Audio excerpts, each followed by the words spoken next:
A minap gondolkodtam el azon, hogy amennyi maradandó szép nyári emléket és élmény nyújt számunkra a Balaton, úgy ezzel együtt rengeteg bizarr, kevésbé kellemes horror sztorit is átélhetünk a Magyar-tenger környékén, amik ugyan hasonlóan maradandó emlékeknek bizonyulnak, csak épp nem a pozitív értelemben. A mai videóban pontosan egy ilyen balatoni sztorit szeretnék nektek elmesélni.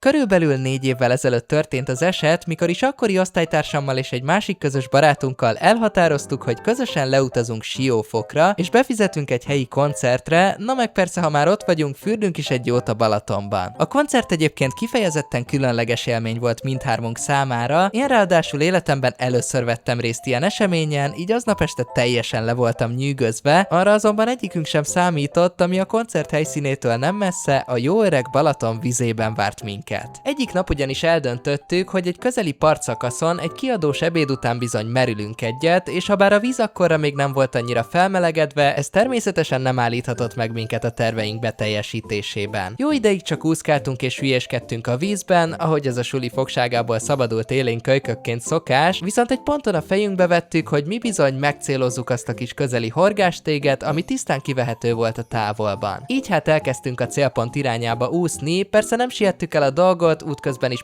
megálltunk szórakozni, beszélgetni, míg végül lassan, de biztosan megérkeztünk a kijelölt stég lépcsőjéhez. Ahogy kiléptünk a vízből, nos, egy igencsak érdekes látvány fogadott minket. Mindhármunk lába tele volt valamiféle kis apró barna cuccokkal, amik úgy tűnt elég erőteljesen a bőrünkre voltak tapadva, és pár pillanatig fogalmunk sem volt arról, hogy mit sikerült összeszednünk a vízfelszín alatt. Boldog tudatlanságunk azonban nem tartott sokáig, ugyanis szembe kellett néznünk a kiábrándító tényel, miszerint ezek a valamik mozognak, sőt mi több ide-oda fickándoznak a lábunkon.